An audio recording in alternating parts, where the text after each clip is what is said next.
All right, guys, it's your boy Ed Diaz. Guess what? Hey, if you have not hit that subscribe button, shame on you. Your mom's calling me right now. You got to hit that button because otherwise you're going to miss some great videos, much like this one. Today, I am as excited as I can get.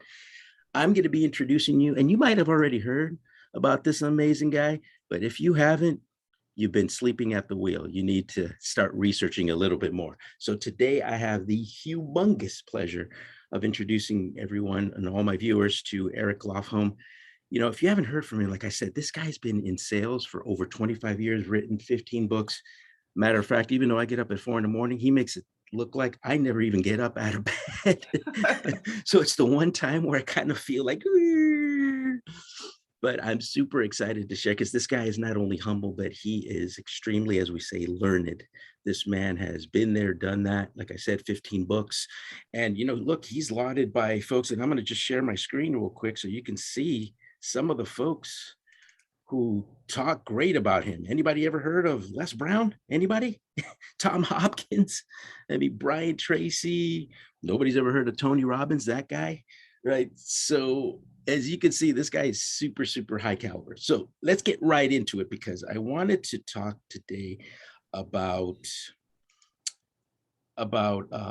sales, right? And, you know, look, we all have this kind of very strange thing about sales. And some folks are allergic to salespeople, right? But first, before I even get into that, thank you again, Eric, so much for coming on today. First off, tell me, how did you get even into sales? Was that right off the bat? Yeah, I never had any intention of going into sales. I don't think when we're in high school, we dream about someday I'm going to go into commission sales for a career, right? Yeah, And no. I went to a real estate investment seminar and I got really inspired to become a real estate investor. And I was in my early 20s and I thought, well, I don't really know anything about real estate investing, so I'll go work for a real estate investor to learn the ropes. And so I went and I applied for this job, and to work for this company, I had to do sales. So I wasn't there to sell. I was there to be around the company and the knowledge. They offered me a sales job. And so that's how I got my start in sales. And I was terrible at it, Ed. My first year, I was the bottom guy. And so I really struggled in sales when I first got started. Well, you know, and that speaks a lot to hustle, right? Because here's the thing is that most things in life are learned. It's not, most people are not natural born superstar. Now, mind you, there's some people who are amazing, right? They can work a room at the age of, 1, right? Like my Right. son already is a sales guy. I'll tell you, this kid can work a room, right? But most people are not born that way. They have to develop, right? I look at it sort of like sculpting. You know, you start out with this big piece of granite. Everybody goes, yeah, yeah, right. You're going to make this amazing sculpture. Yeah, right. And then they come back and they're like, oh, it's starting to look like something. And then they come back another month and like, man, it's actually turning out to be kind of nice. And then they see the final product and they go, whoa, this is amazing. But they don't realize that it took all that time of chiseling on that granite to hone the skills to get that good. Takes what, 20 years to become an overnight success, something like that, Eric, right? Exactly. You got Which it. sounds like this has been your road, and definitely mine, no doubt about it. Now, let's talk about this for a second, because when you have a room of thousands of people and you just throw out the word salesperson, the first thing that people, they start to cringe, right? They think, used car salesperson, they're going to talk me into something I don't want, they're going to take advantage of me. And some salespeople don't even like to be called salespeople because of that stigma. Why is it that the consumer is so allergic in general to salespeople? And why is it, where have salespeople gone wrong? Yeah. Well, it's in the culture. And you use the word Mm, stigma. And I think that word actually accurately describes how people feel about selling. And so we've all had experiences with a salesperson that was overly aggressive, or one of my biggest pet peeves, they don't listen. They're not listening to what's going on. And because of their lack of listening, it becomes frustrating from the consumer standpoint. And so mm. that's, I think, part of the issue, and just feeling like, oh my gosh, this person is going to try to manipulate me, and nobody wants to be manipulated. And so I think that's the kind of the core issue that consumers have. Okay. And then, of course, salespeople have heard this because they're people just like you and I, and they've experienced somebody who's been extremely pushy, who doesn't listen. So funny, right? The analogy is, it's a 2-to-1 ratio. You have to do twice the amount of listening because you have 2 ears versus one mouth. Yeah. Yet it seems like the formula is reversed with some people. I've met people who honestly think that just talking about themselves and what they offer is the way to have a sales career. I mean, I was at a networking event and I'm just standing there and a guy comes right at me and he goes, "Hi, my name is John. So I do insurance. What do you think you can do for my business?" Just like that. Wow. I know.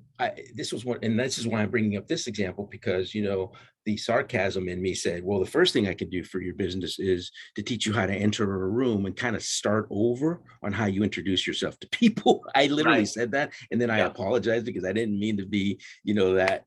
But he punched me so hard; he just came right at me, Yeah. and those literally were the first things, and I couldn't believe it. So many people lead with what are they going to get out of it as opposed to what are they going to contribute and what's the other person, hence your client, is going to get out of them doing business with you. Well, your Because think point about right there is why training is so important, because mm, here's this person he's sure. mustering up the courage to go to this event to grow his business, but then he's not equipped with the proper training. So then he Mm, shoots himself in the foot. And so, he did awesome by showing up and approaching you, but yeah. then he didn't know how to, elegantly handle that conversation. And so it's why getting professional training is just so important. So on that note, what would you tell all the salespeople that are watching right now? What's like one great recommendation you would give them moving forward? Well, to that point, or really in the situations we encounter on a daily basis, is to prepare. Mm, And we end up in these repetitive conversations. yeah. So what you're talking about there at the networking event, that conversation he was having with you, he's likely going to have with 5 or 10 other people that day. And every event he attends in the future, it's the same conversation. So he wants to prepare for that. Now, as salespeople, when we're prospecting on LinkedIn or we're door knocking or we're cold calling or however we're prospecting, it's a repetitive conversation. When we meet with a prospect, it's a repetitive conversation. And because of that, we can then step back, apply best practices. We can think like the other person and how to best communicate Mm. with them from their viewpoint. So there's all these things that we can do that will predictably make us more effective. Yeah, walk a mile in their shoes. And what would you say as far as, because what I see is a lot of times there's an angst in these folks, and so that's what gets them into trouble. What would you tell them on or recommend on how to just kind of relax before they go into a situation and be themselves as opposed to sounding like they're on page 13 of the script? Yeah, well, you make a great point, and I would call that beingness. Hmm, So it's like, how am I hmm, showing up in this situation? Am I yeah. showing up powerful and confident, or am I showing up anxious because I'm afraid they're going to reject me, or I'm not really sure what to say? And so it really comes back to, if I'm going to walk into a room and I'm going to be interacting with people, I need to be grounded. I need to know, why am I there? And then how can I Hmm, add value to other people? Right? Like at a networking so event or a true. sales presentation, right? A sales presentation, it's all about me adding value to the prospect. And then I make the sale out of adding value, right? So we can apply best practices to get grounded, to get centered, to be powerful and confident, knowing our product, knowing what the objections we might encounter, knowing how we're going to ask for the order.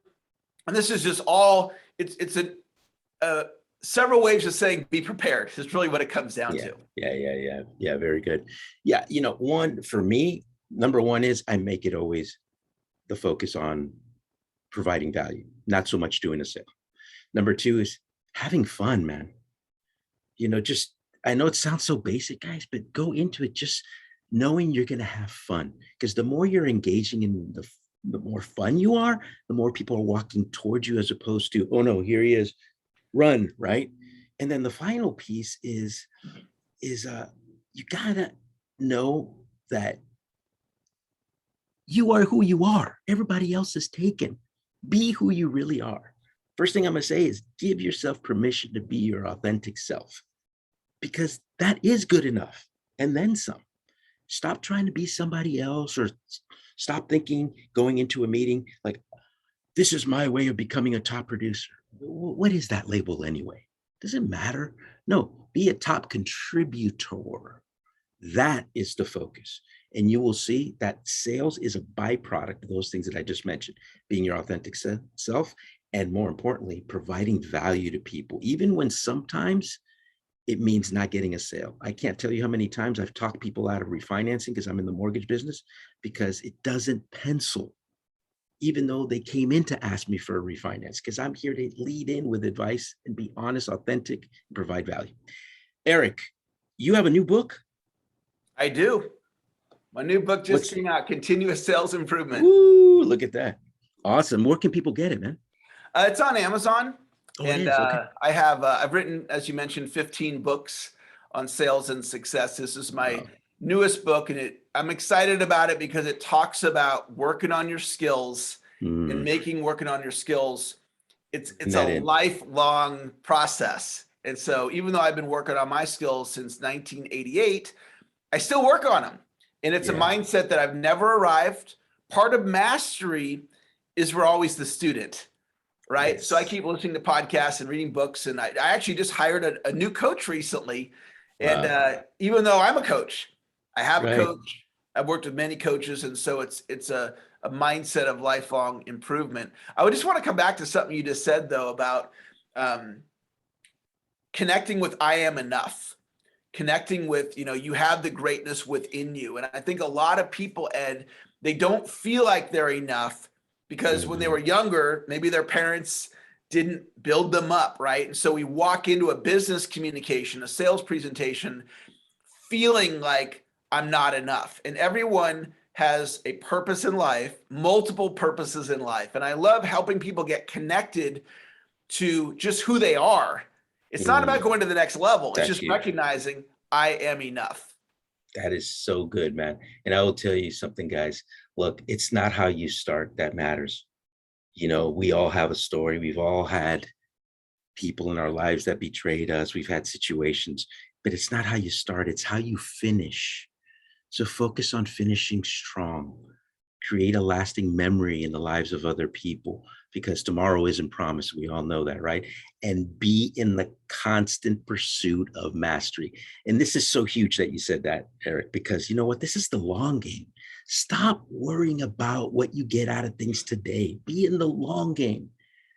Think of yourself 10, 15 years down the line. What do you want people to say about you? That's really, at the end of the day, what this is all about. Well, that's a golden nugget right there, Ed, because in my experience, most people think out into the future 5 years or less. And the long game, as you said, it's thinking in decades. And it doesn't cost anything to think further out. But when you think further out and connecting with what Ed just said there about the long game, I'm very much of that mindset as well. And it's a wonderful, wonderful mindset to help you create greater success in your life. Very good. Very good. Man, this is super exciting. How do people get a hold of you now? I know you do also a lot of coaching, but you also work with a lot of companies, right? To help their sales folks get into this kind of culture and set that culture in the company and mindset. Yeah. I love connecting with people on social media. Okay. And so, of course, I'm on LinkedIn, I'm on Facebook, I'm on Instagram, and I am the only Eric Lofholm in the world. No one else has my name. So if you Google me, that's me. And so, but if you're watching this right now, hey, hit the connect button on LinkedIn. I'll connect back with you, or find me on Facebook.